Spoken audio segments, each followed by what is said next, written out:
Yo guys, welcome to ShayanGaming. There are some exciting new changes coming to ARAM and I'm really excited for it. Finally getting to see some change in a game mode that's been around for a long time. And there's also 3 new items, so I'm looking forward to see how it spices up the battlefield. Let's get straight into the changes and see what's going to be different now. So there's going to be some changes to the champion select and the beginning of the game in ARAM coming alive in patch 8.11. And there'll also be some big gameplay changes during the Bilge Water event. And if people really like some of the new features, and this will be added permanently into ARAM. So cool. So this is the first really exciting new feature, and this is basically a bench full of available champions that you can pick. And the way this works is if one of your teammates re-rolls a champion and you were sending them a request, you actually wanted that champ, but they already re-rolled, they didn't check the chat, and now it's gone, it'll appear in this little bench here, so you can actually swap your champ with the champ that's been re-rolled. And yeah, all your teammates can do it and it'll appear here, which is really cool. And obviously because there's 5 of you and you can each re-roll 2 times, there can be 10 champions here, which is why there's 10 spots. And another reason for having this is in case you re-roll and you get a champion that's actually worse, so now you can actually go back to that previous champion, and this is really cool. So I'm looking forward to this. And also the rate at which you get a re-roll is actually been fastened, so it's like sped up, and it depends on the number of champions you own. So if you own no champions, you'll earn a re-roll about once every 2 games, and if you have every champion unlocked, you earn a re-roll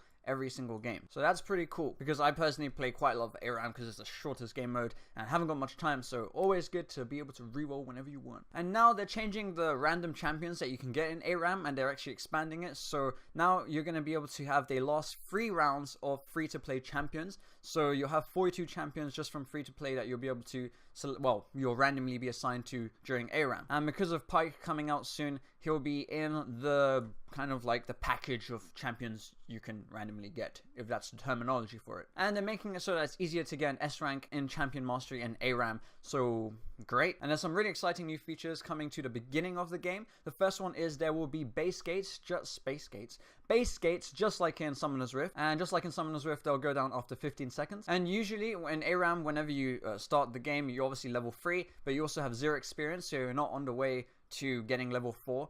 Well, you're at the very beginning of the journey from level 3 to level 4. But now you're going to start with 662 experience, which apparently is the normal amount for level 3. So now it's just going to be quicker to get from 3 to 4. Great. And also, just in case you're interested, but I never FF, if you want to surrender, it's now 8 minutes for a unanimous early vote and 12 minutes for a normal surrender vote. Now we're on the section of the video where I'm going to talk about the changes that are just for the event, and obviously if people really like it, then they'll come back. Because Dark Harvest has been such an important and powerful rune, they're kind of giving it a nerf, so they're reducing the soul essence you can get from champion takedowns from 5 to 4, and the soul essence from cannon minions from 4 to 2. And Warmog's armor is removed because everyone kind of just takes it, you get your health back, and obviously you can't base and get health back, so that's gone. And now for the exciting stuff, the 3 new items. This is to help melee attackers and short range mages, especially assassins, to have a bit more easier gameplay during the game, because obviously you can just poke them really easily if you've got an ADC on your ARAM team. The first item is called Ghostwalkers, and this is basically an item that only melee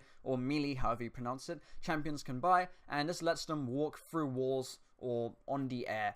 And yeah, inspiration from Kane. I guess this is so people, or ADCs to be specific, during ARAM don't just feel like, oh, you know, as soon as I see the melee guy, I'll just attack him, it's fine, he's far away, he can't burst damage me. But now they'll be able to go into the wall and suddenly go all out, and then if you've got like an Alistair and someone just goes proper in, all out, it could be quite chaotic. So that I think is kind of a good change for the melee champions. I'm not sure if it's going to be like Kane, where you can kind of see that spot on the wall, so you know he's in the wall, or if you're going to be completely invisible. And from this image, I'm not really sure which champion this is, but it kind of, yeah, I mean, I'm not sure if you can see other people in the wall, or if you can attack people while you're in the wall and have a wall fight, or if you just come out. But once it's released, I'll let you know how it actually works. And this is really interesting. The next item is called Spectral Cutlass. I think I pronounced that correctly. It's an AD lethality item, and what it does is you activate it and it leaves a mark, and then after a certain amount of time, you basically,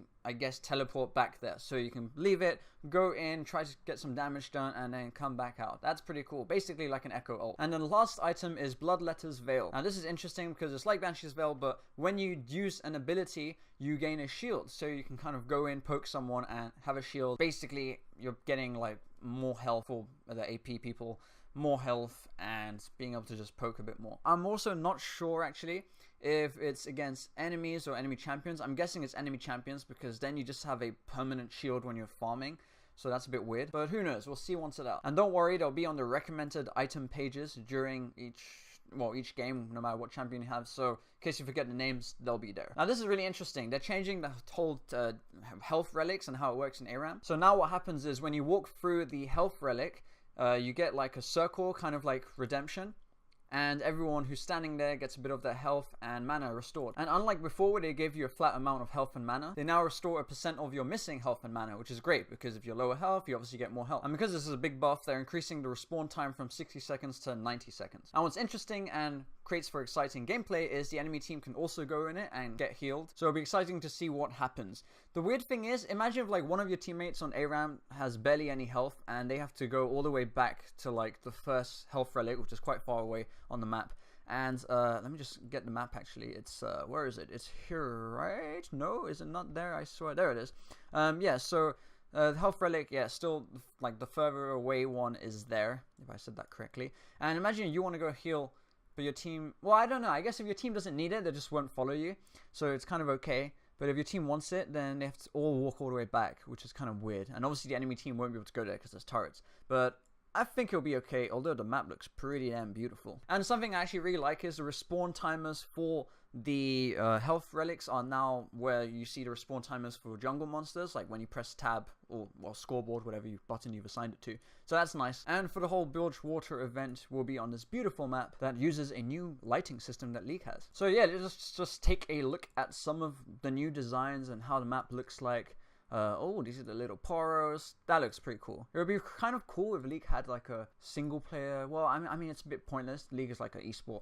But having a single player, I guess the tutorial kind of is that. But yeah, it's going to be pretty cool. I'm excited. Let me know what you think of the changes. And if any of the temporary changes you'd actually like to see even before it's out. If you'd like to see them in full game. It's not a beta, but a beta, however you want to say it. Yeah, just let me know what you think of them. And see you in the next video. Leave a like if you enjoyed it. And subscribe if you haven't already. Adios.